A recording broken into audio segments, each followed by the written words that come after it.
Dalam memperjuangkan hidup ini, ada kalanya kita lelah, ada kalanya kita merasa tidak mungkin. Sampai kadang kita merasa bahwa Tuhan tidak pernah lagi berpihak kepada kita. Masalah demi masalah, ujian demi ujian.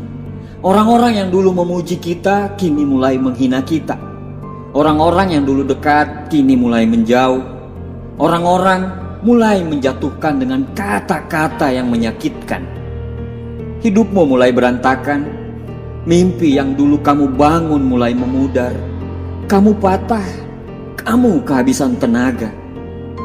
Kamu merasa kehilangan harga. Kini kamu seorang diri dalam kegelapan tanpa teman. Semua sudah memandang kamu sebelah mata.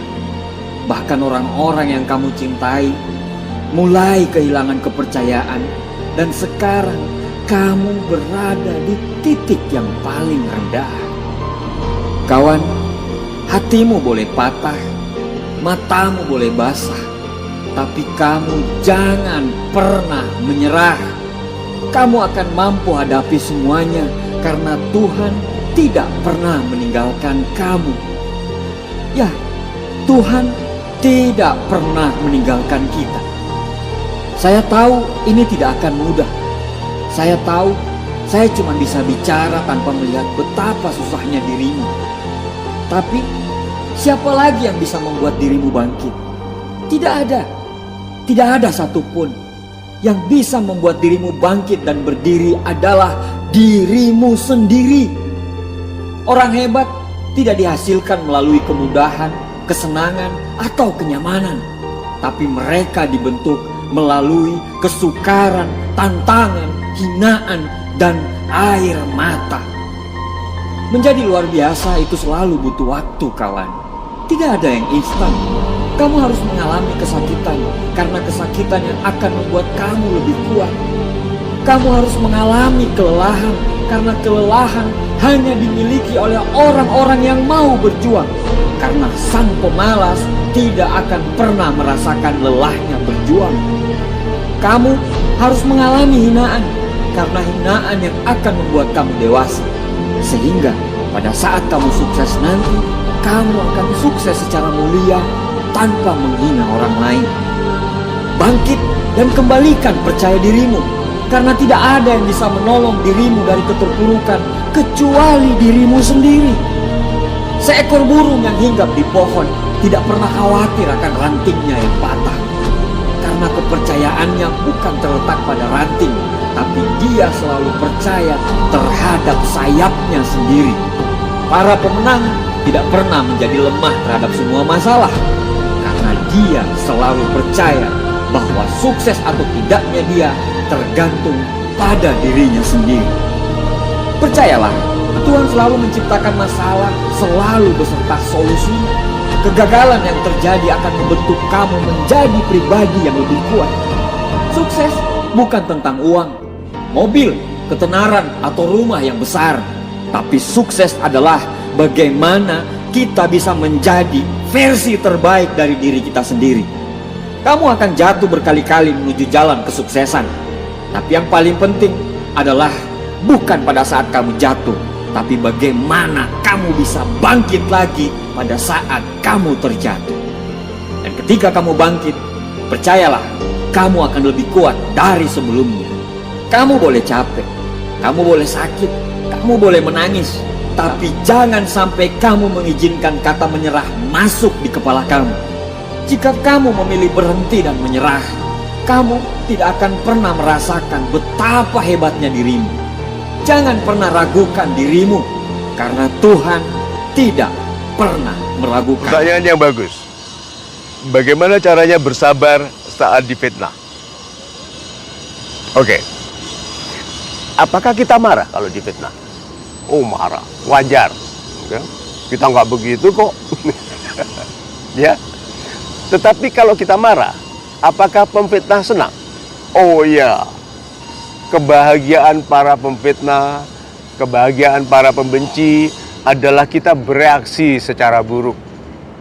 Karena gini ya, orang memfitnah itu kan mengirimkan keburukan. Harapannya kita berlaku buruk. Karena suksesnya seorang pemfitnah adalah kita menjadi seburuk yang difitnahkan. Padahal kita kan orang baik. Kalau dilontarkan fitnah bahwa kita orang tidak baik, lalu kita berlaku baik, fitnah itu akan batal sendiri. Memang butuh waktu ya.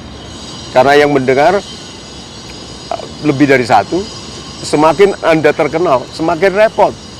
Karena orang terkenal itu gampang sekali menyebar keburukan. Dengarkan ini ya. Kebaikan itu lebih sulit menyebar daripada keburukan.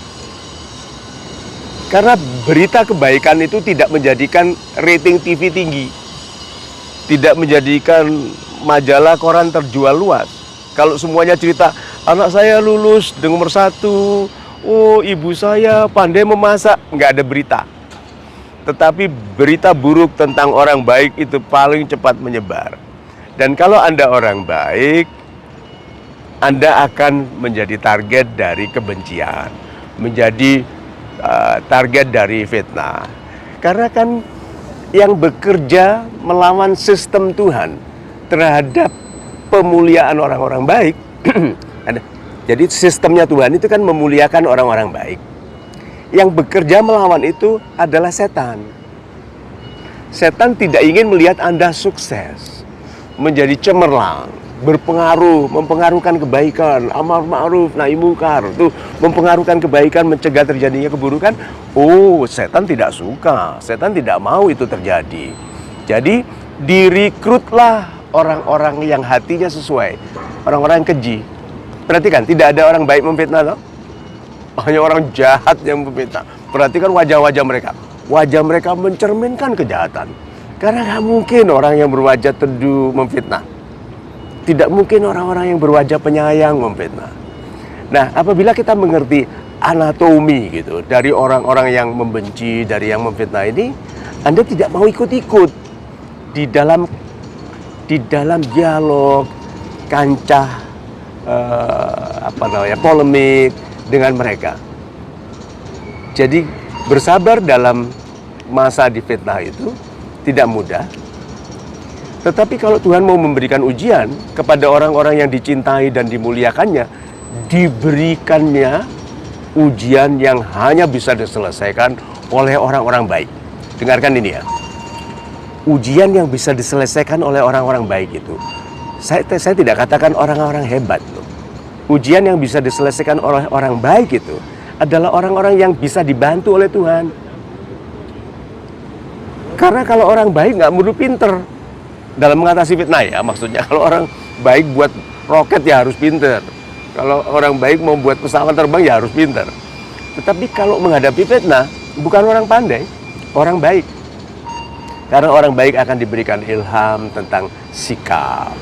Orang-orang baik diberikan tuntunan mengenai cara berbicara yang baik. Orang-orang yang baik ini hebat sekali. Dan ini terjadi dalam kehidupan saya saat menerima fitnah. Dikenalkan dengan orang-orang yang sebelumnya saya tidak pernah kenal. Yang powerful, yang sangat berkuasa, ada yang sangat kaya raya, yang membantu. Karena mereka semua digerakkan oleh Tuhan. Seperti penjahat kecil, pemfitnah itu digerakkan oleh setan, akan ada orang-orang besar yang baik yang digerakkan oleh Tuhan untuk membantu kita. Jadi bersabar saja. Anda yang sedang difitnah itu sedang disiapkan bagi tingkat kehidupan yang lebih baik. Damai saja. Memang betul marah. Kok bisa damai? Ya didamaikan. Gitu. Bereaksinya apa? Bereaksi yang paling baik adalah reaksi terbaik bagi diri sendiri. Dia berdoa, tersenyum, sayang ke keluarga. Reaksi yang diharapkan oleh pembenci adalah Anda balik membenci. Anda lebih baik dari itu. Anda orang baik. Jadi bersabarlah. Tidak mudah memang, ya. Tapi hadiah bagi orang yang bersabar itu super sekali.